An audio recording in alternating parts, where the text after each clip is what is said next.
Hello, hello, hello, and welcome back to Spin Cycle Live. I'm your host, Nathan Hale. Today, we have so much to talk about and not enough time to do it, but hope you're all doing so good. Today is Monday, April 14th, 2025, and we've got some news stories for you. So, let's get right into it.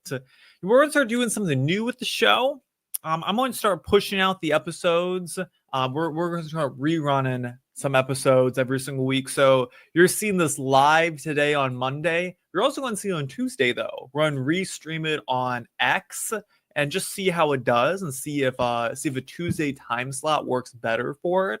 So we're going to push it out on Tuesday. We're not totally sure what time yet, but be looking out for it on Tuesday. If you missed the show and you want to rewatch it again on X, or if you're catching the end of it today or just the beginning but don't have enough time to see the whole thing. If you want to see the full reruns, those will still be on YouTube and Rumble.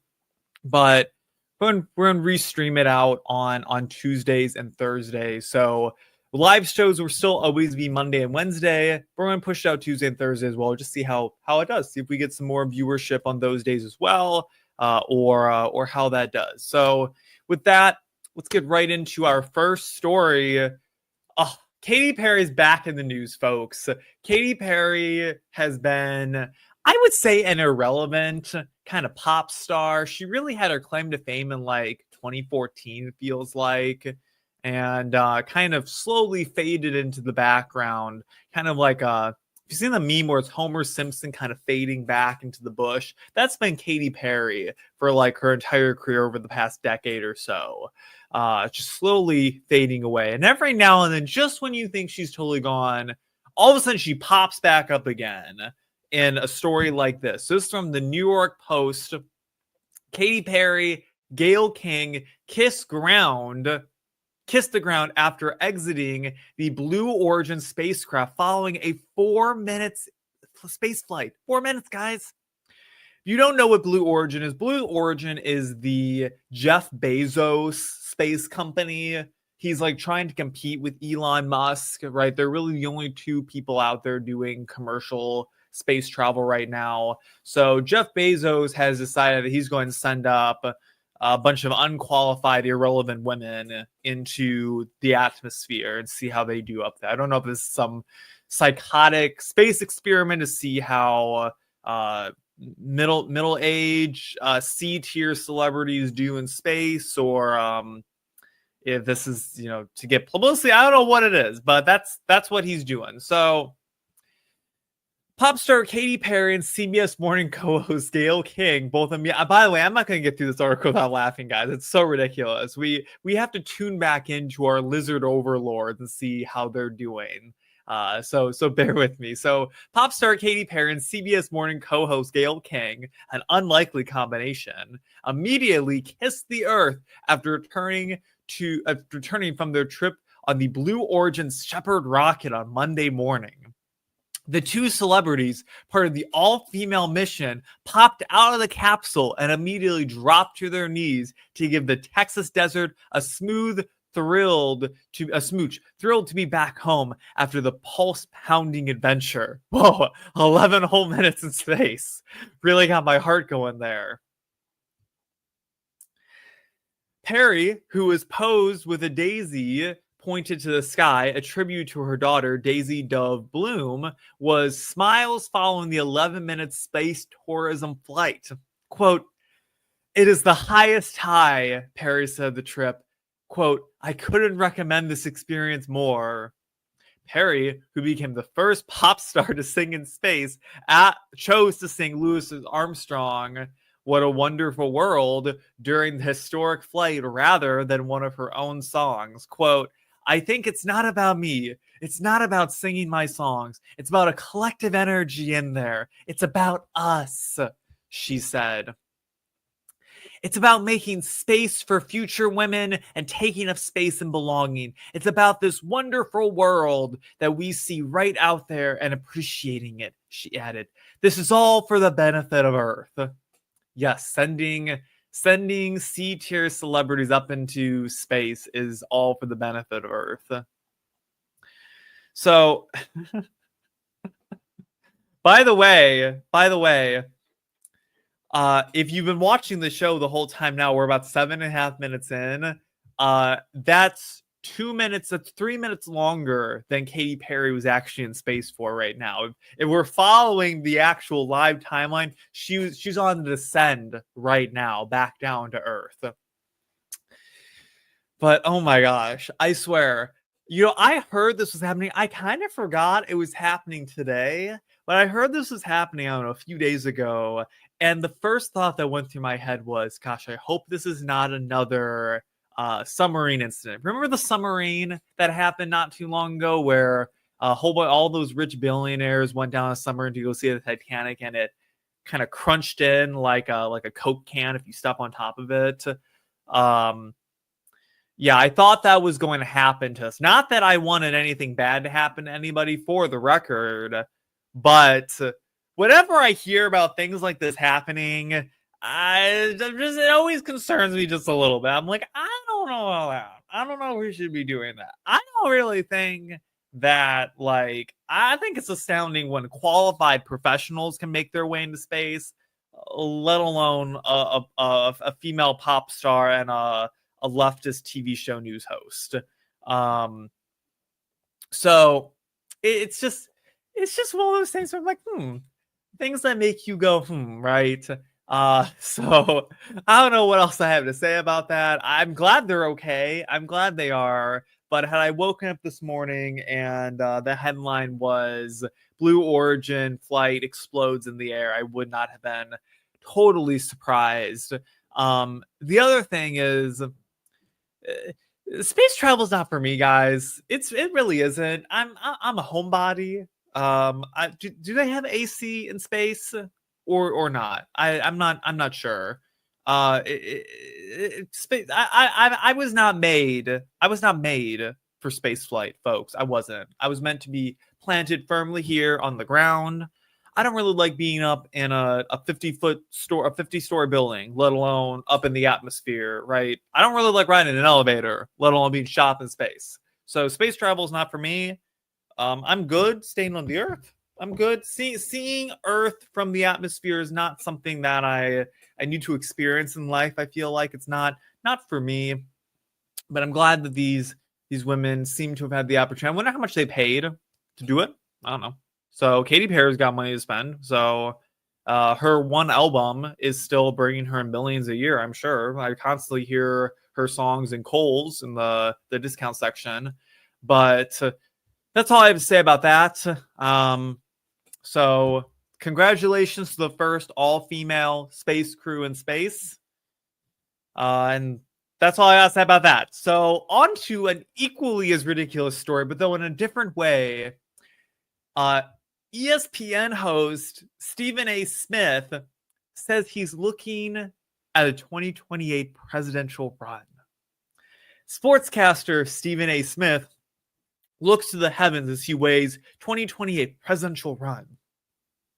If you forgot who Stephen A. Smith is, this is him right here with his Prada glasses on and his Gucci beanie.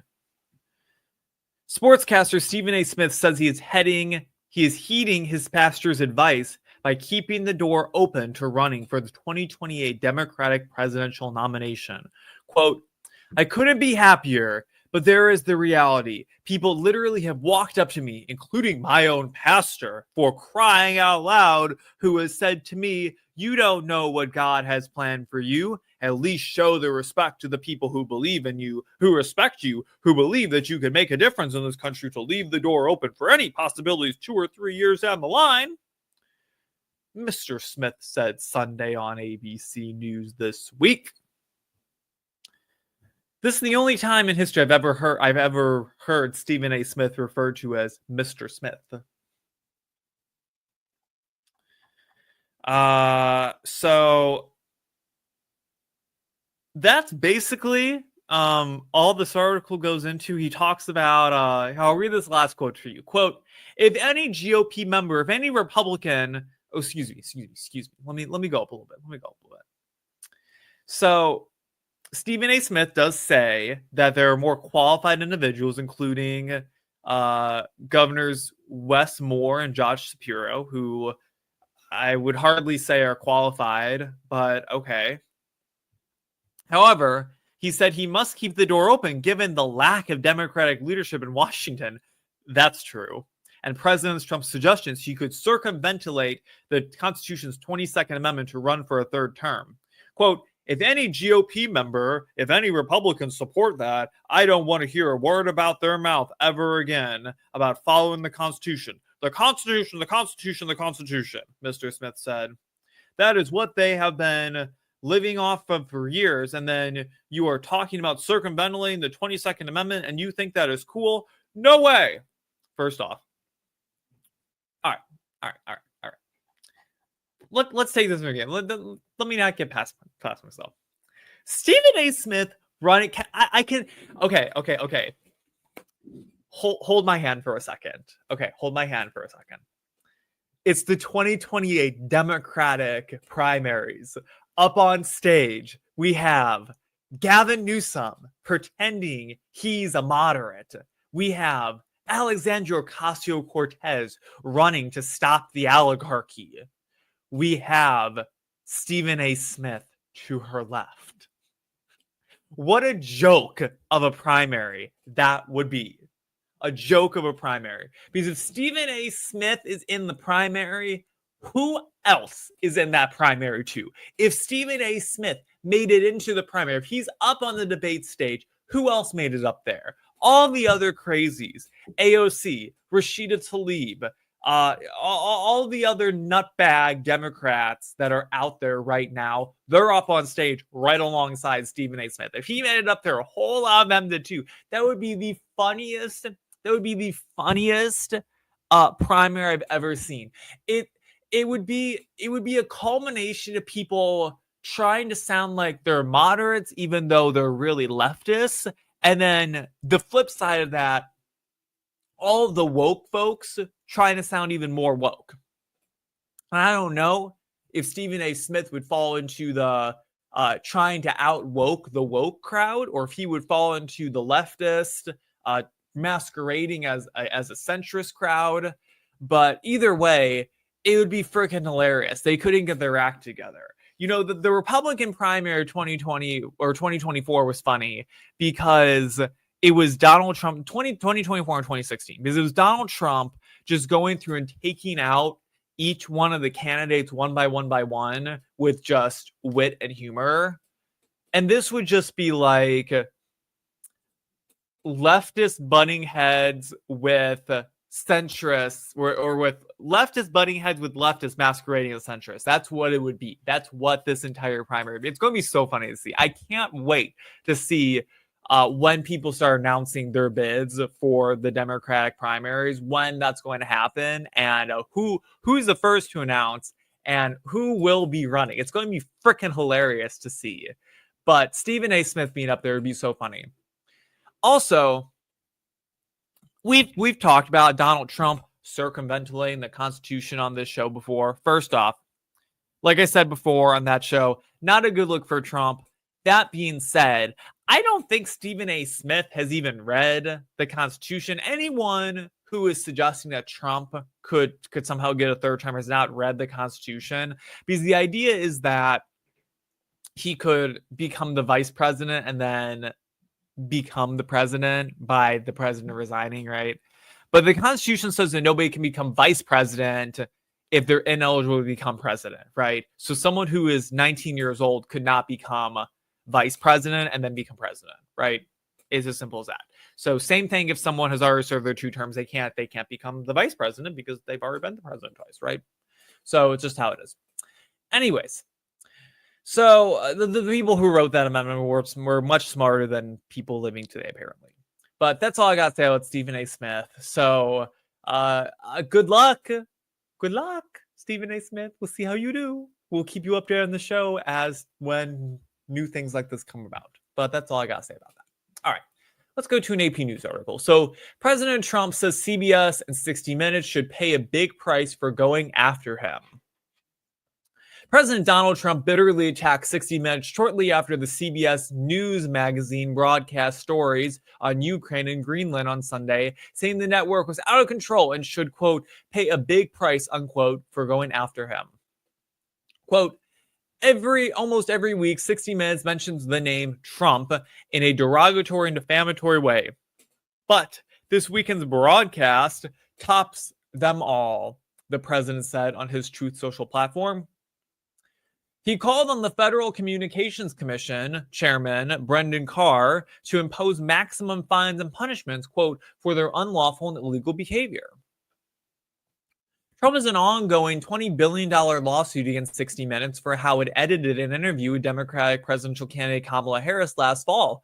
The president claims it was edited in a way to make Harris look good, something the news network denies. But there are ongoing reports that Trump lawyers and CBS parent company are involved in state settlement talks. They definitely did edit it to make Kamala Harris look good.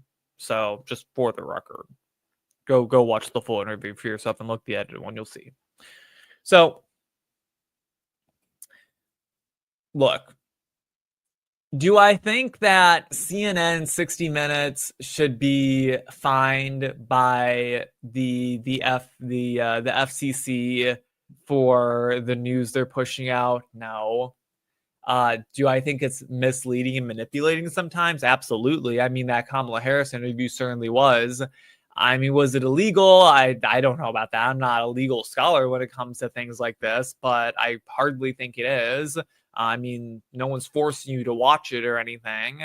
I mean, I don't know. I guess it's misleading at the best, but I don't know if we should be fighting news networks right now. I don't think it's a really good look for the administration. I mean, fact of the matter is, I don't think that CNN and or CBS and 60 Minutes are doing anything that other networks don't also do towards Democrats every now and then. So, I mean, Fox constantly called Joe Biden Sleepy Joe. We all know that was true. But that's a little defamatory, right? And the Biden administration didn't go after them. So I don't know. Make your own opinion about it. I don't think we should be messing with lawsuits towards news outlets right now, or doing things like that. I'm fine with a shakeup in like the press room and stuff, and keeping AP News, as the publisher of this own article, out of certain events and everything. I don't have an issue with that, but I don't know if we should be sicking the government on a private industry like that. But that's all I gotta say about that. But let's move on and let's talk about Josh Shapiro, who is in the Stephen A. Smith article. Let's hear what's been going on with him. Apparently, he got his house set on fire in Pennsylvania. So Josh Shapiro, if you didn't know, is the governor of Pennsylvania, and apparently a registered socialist BLM supporter set his house on fire. Set Josh Shapiro's house on fire in Pennsylvania. So let's talk about this. So registered socialist BLM supporter Cody Balmer charged with arson of PA governor's mansion. Balmer posted a picture of a needlepoint from the anarchist page Riot Girls, which said, quote, "Be the light you want to see in the world." But the so-called light was a depiction of a Molotov cocktail.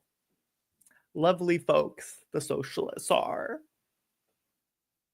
So here's a picture of the guy, and here's a picture of that post. So just to get an idea of who we're looking at here, you can tell he's a dirtbag. You can tell, right?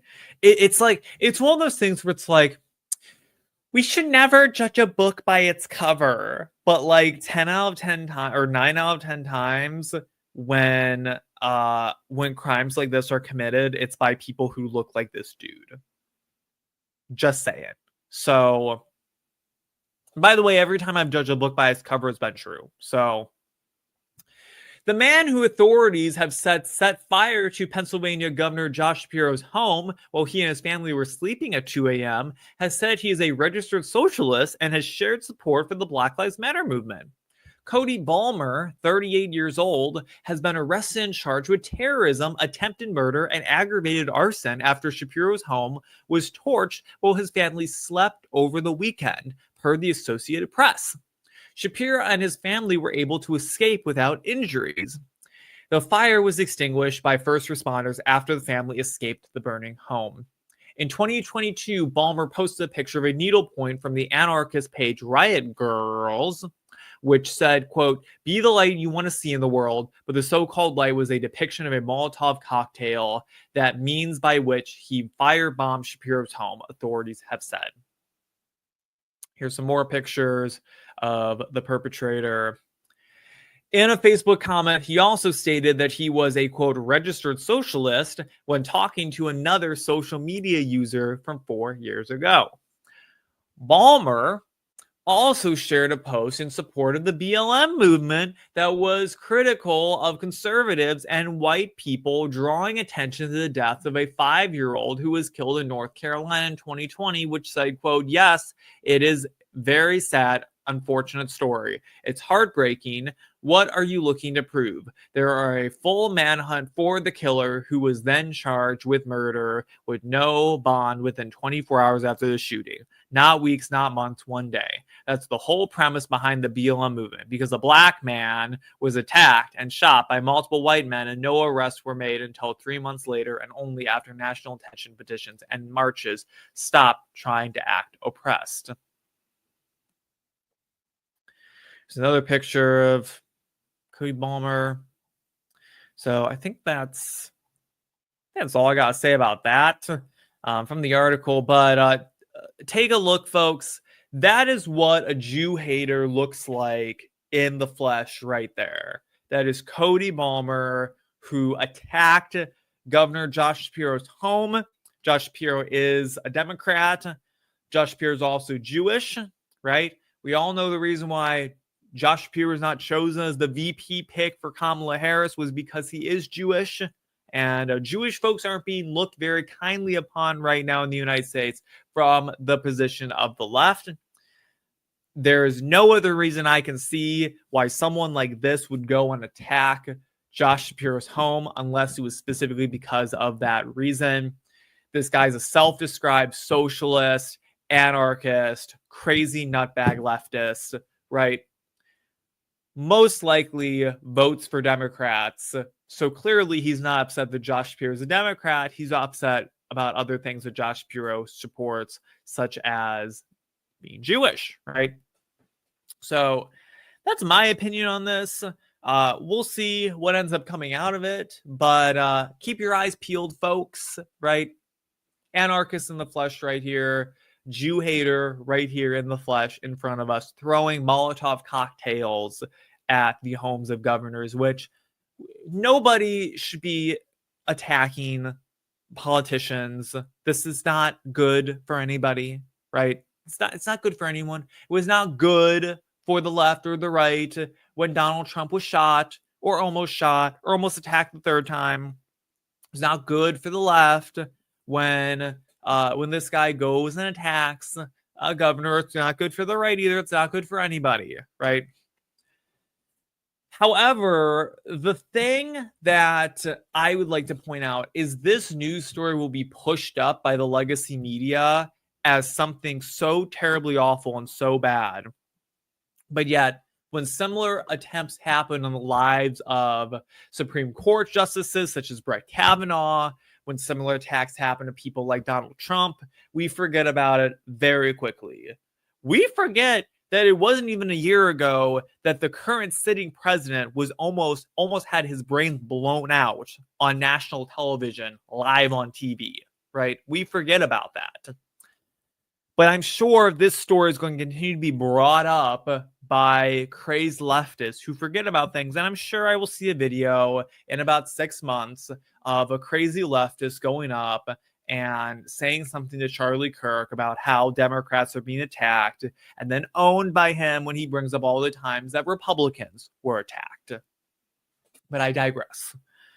Nobody should be attacked for politically motivated reasons, especially for being Jewish. I mean, so I'm making that assumption about the crime that was committed here, because I don't see any other reason why he would be attacked. That's just my opinion. Let's move on to our last story of the day from the Daily Wire. Tech giant commits $500 billion to make AI supercomputers entirely in the US. NVIDIA announced on Monday that it will look to, quote, design and build factories that for the first time will produce NVIDIA AI supercomputers entirely in the US in what could be a massive win for President Donald Trump as he pushes tech companies to manufacture on American soil. The US-based multinational tech corporation designs graphics processing units, GPUs, and chips that help power artificial intelligent AI programs such as ChatGPT. NVIDIA, which currently outsources the production of its chips, said that it is partnering with other companies to, quote, build and test NVIDIA Blackwell chips in Arizona and AI supercomputers in Texas.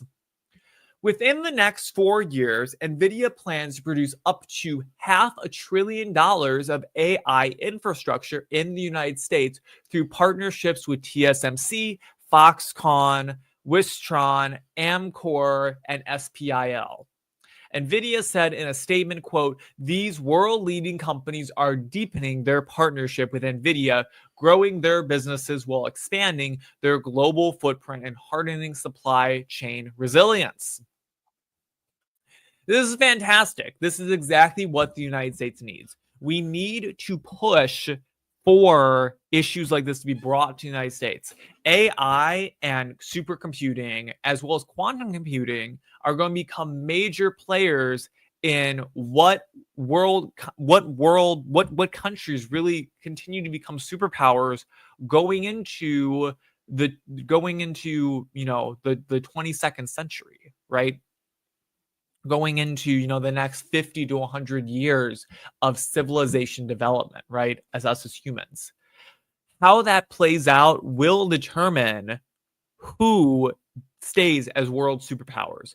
China knows this. China is investing a ton of money into this kind of technology and making sure the United States is on the same page, if not better than China at all costs, will keep us as a world superpower. We need to stay on top of things like this. This is great that we're bringing this into the country.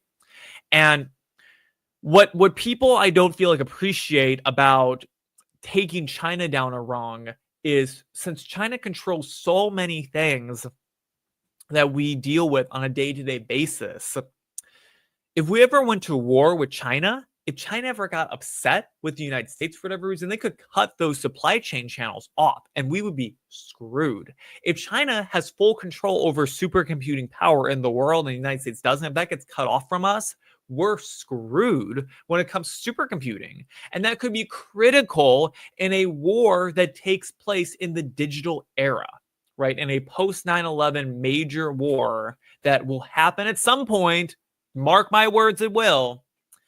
Having supercomputers in the country of peace and freedom and not the country of communism is what we want as a society. On top of that, making sure we can compete accurately with China it's really important, right? For those supply chain issues, especially when we're talking about what we're currently in right now, which is trade war, right? We're currently living through a trade war right now, and having more computer chips in this country, having more access to products that we were getting from China, but having them in the United States works better for us in the long run. On top of that, having industries that the United States is taking advantage of in the United States also means that we can regulate it better, right? We have stronger regulations in the United States than they do in China, especially when it comes to worker safety, especially when it comes to fair wages. So not that we're talking about necessarily manufacturing chips in the United States, which we should be, but seeing industry moving from countries like China to the United States is a good thing for those exact reasons, so that we can be manufacturing things in the country. with fair wages and fair workers, or with fair wages and safe working conditions for workers. So this is great. It means that we continue to stay the world superpower, having AI in the United States local to us. This is all great. This is all great. It's another hit at China. We need to keep taking hits at China so that they stay in their rightful second place position. The United States needs to stay number one, though. We're the country of freedom. We're the country of peace. We need to stay in that position. And by making sure that China stays below us in whatever capacity is possible, we'll keep us there. Well, folks, that is the end of today's episode. We will be back here on Wednesday, a couple days from now. We'll be back here on Wednesday with the next round of news stories for you all. Hopefully, we won't hear any more from Katy Perry or Stephen Smith about a presidential run, but we'll be sure to keep you updated on all of that. I'm sure we'll have even more ridiculous things to talk about on Wednesday as the news cycle progresses throughout the week. If you missed the beginning of the show, we're on Restream this exact same show tomorrow. So if you missed it, join us back here tomorrow and see it again. Same thing with Wednesday's show. We'll be streaming up Thursday at another time. So if you missed it also, you can go and watch the full recap on YouTube, watch it on Rumble, watch it on Instagram Live, watch it on my X page. Make sure to follow me on X, YouTube, Rumble, Twitter, TikTok, at Homo18. Follow the show at Spin Cycle Live on X and on Rumble. And with that, that's all I got for you this week, right? If you missed the beginning of the story, I have to make one more joke. I have to make one more joke about this, and I'll be done. Show has gone for 33 minutes so far. If you were Katy Perry, you could have been. We could have launched to space, landed, launched to space, and landed again, and launched to space and landed a third time. In the amount of time this show has been going on, according to the Katy Perry space event. If you missed that story, make sure you go back and watch the show from the beginning. We got a lot to say about that. But with that, hope you all had a great rest of your day. Enjoy the evening. We will see you back here on Wednesday. Come interact with me on X. I'm posting all the time on there. Hope you're all doing so good. Have a great rest of your day. I've been Nathan Hale. This has been Spin Cycle Live, and we will see you all back here again on Wednesday. With that, peace out. Bye.